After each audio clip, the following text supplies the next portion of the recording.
Welcome to Eternal Wrestling, where legends never die and rivalries live forever. I'm your host, Jacob, and we're going to be discussing the events of WWE Saturday Night's main event from January 24th. To open up the show, we had Jacob Fatu versus Cody Rhodes, and this soon broke down into absolute chaos. Jacob, he attacks Cody when Cody's doing his entrance. He's on the top rope, and before long, Cody can't even get his entrance jacket off. He's getting beat down.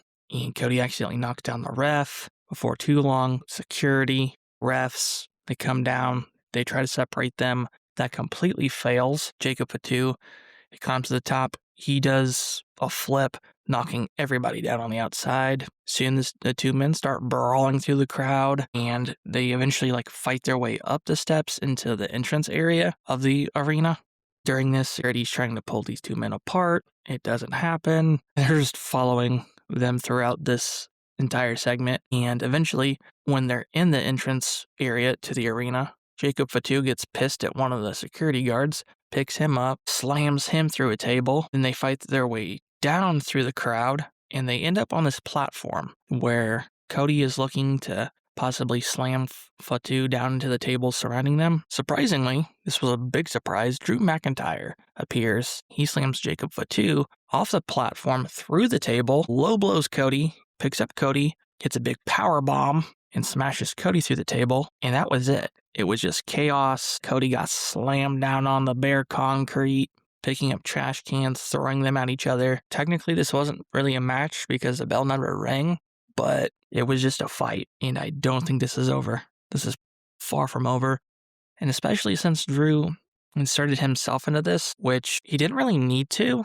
but Drew's feeling kind of cocky. He's a new WWE champ, and he's trying to show people he means business. I would have liked to see just more craziness, more chaos from these men, more smashing each other through tables and things of that nature. It just felt really tame for this opening bout, if you really want to call it that. Next up, we have the Women's Tag Team Championship match. Liv Morgan and Roxanne Perez are taking on Rhea Ripley and Io Sky. So during the match, Roxanne, she starts trying to put a beat down on Rhea, and she's just screaming as she's trying to beat her down.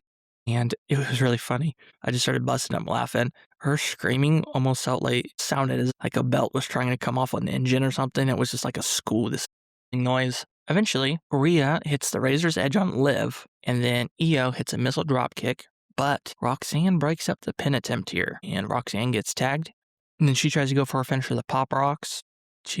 But Io was able to do a backflip and get out of it. Then Rhea hits the Riptide, a moonsault from Io Sky, into a pin attempt. 1, 2. But then Rhea gets pulled out of the ring on the referee, which knocks him out. Seems very silly, but the ref is always as fragile as an eggshell. And this happened from Raquel. So Raquel, she just starts beating down Rhea and Io, and it's starting to look like things are going to go in favor of the Judgment Day here. And then a surprise, Stephanie Vaquer comes out. No boot. She runs down, starts beating on Raquel, actually kicks her over the barricade, and then they fight through the crowd towards the backstage area. Roxanne and Io are both down in the ring, side by side. Roxanne drapes her arm over her. The ref is dizzy, but he's coming too. 1, 2, kick out from Io. They had me here. Thought that Roxanne was going to get the win for her team. After this, Roxanne, she's crawling to Liv Morgan. She's hurt. She's beaten down. She's crawling. She tags in Liv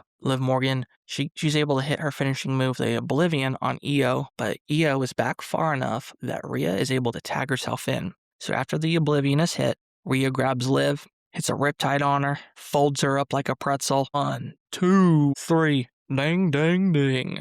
And she retains the tag titles for her team. This was a really good match. Lots of crazy back and forth, and they had me there multiple times where I thought Rhea and Io were going to lose. So what's next for Rhea and Io? Well, they're going to face Julia and Kiana James. Those are their next contenders for their titles, which could be an interesting matchup. Then we had a last-minute match that was added. AJ Styles against Shinsuke Nakamura. AJ, he comes out wearing a mask, and this is an homage to his time when he first faced Shinsuke Nakamura in Japan, in New Japan Pro Wrestling. So back and forth between both men. AJ, he hits the calf crusher. Shinsuke, but Shinsuke gets a rope break here. Now, once both men are in the center of the ring, AJ, he's able to get another calf crusher, but he's cranking on that leg, and he's telling Shinsuke, tap, tap, tap. And Shinsuke is able to wiggle his way out of this and roll over into an arm bar applied to AJ Styles. Once both men are on their feet, they're trading blows back and forth, and AJ, he goes down, and Shinsuke goes to hit a running Kinshasa, but his leg gives out, and he falls down. AJ is able to actually give Shinsuke one of his own.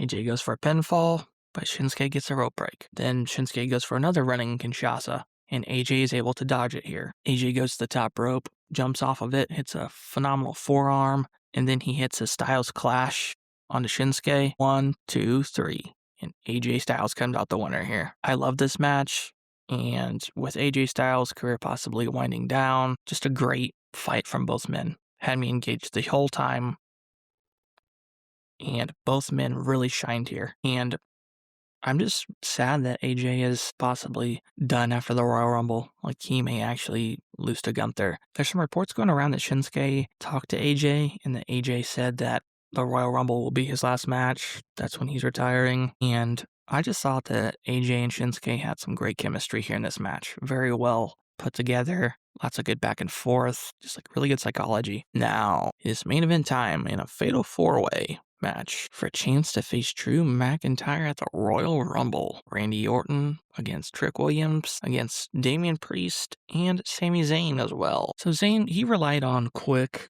counters to get the better of Orton early in this match, and he narrowly escaped an RKO. And then he tried to do his move, the haluva kick. And as he was charging in, Orton struck a devastating RKO.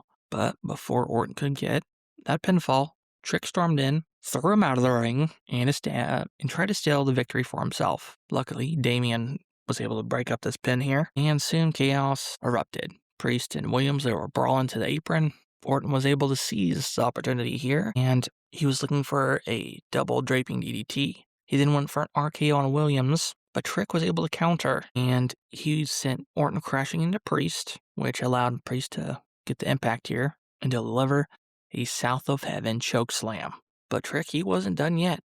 Oh, no. But he did have his momentum stalled because Sami caught him with an exploder suplex, and Zayn went for the haluva kick. Trick was able to barely avoid it here, and he's climbing to the top turnbuckle. Sami meets him then on the top. Priest, he rejoins the fight, and he blasts Sami with a razor's edge. And once he turns his attention back to Trick, then that was the opening Sami needed. And he hits a sudden haluva kick onto Damian and ends up with the pinfall here. This match was good, but it just didn't have me engaged like I thought it would. I would definitely say the best match of the night was Shinsuke and AJ. That should have been the headliner, in my opinion. I'm not surprised that they let Sami win here, as they've been planting those seeds for him to win. And of course, it became very evident. Not big on Sami. There's just something about him that is just not clicking with me, and I will be extremely shocked if WWE does put the championship on Sami Zayn. I just don't agree with that thinking. I really feel like Drew should hold it for a while, but if he doesn't, he doesn't. I'm not running the company, and I can't make those decisions. All in all, this special event had me engaged, and there was wrestling. As you hear me gripe many times, I just want me some wrestling matches, and we had some very, very good matches here. I was just surprised that Cody and Jacob Fatu didn't really have an actual match. They were just brawling, but it was entertaining. Can't complain too much. And after Sami won, Drew decided that he was going to try to attack Sami, and Sami dodged him. Not exactly sure why they're having Drew get involved with Jacob, Cody, and Sami. That seemed like a little overboard for this event. Maybe they're going to set up a fatal 4-way. It could happen. Maybe down the line, or for WrestleMania even. It's hard to say. We still got the Royal Rumble next Saturday to really flesh out that main event for WrestleMania and the WrestleMania picture. But all in all, kept me engaged. Was some good wrestling matches, and I would definitely recommend it to anybody who wanted to watch it. Alrighty, everyone. So that is my thoughts on Saturday night's main event. Thank you for sticking around and listening. I hope you all have a good morning, good afternoon, good night, whatever time of day it is that you decide to listen to this episode of the podcast. And this podcast is almost everywhere. iHeartRadio, Spotify, Apple Podcasts, Facebook, X, Twitter, Instagram. We're all over the place. So like, follow, subscribe, share, comment on this episode. What match did you love? What did you not like? And I'll catch you guys in the next one.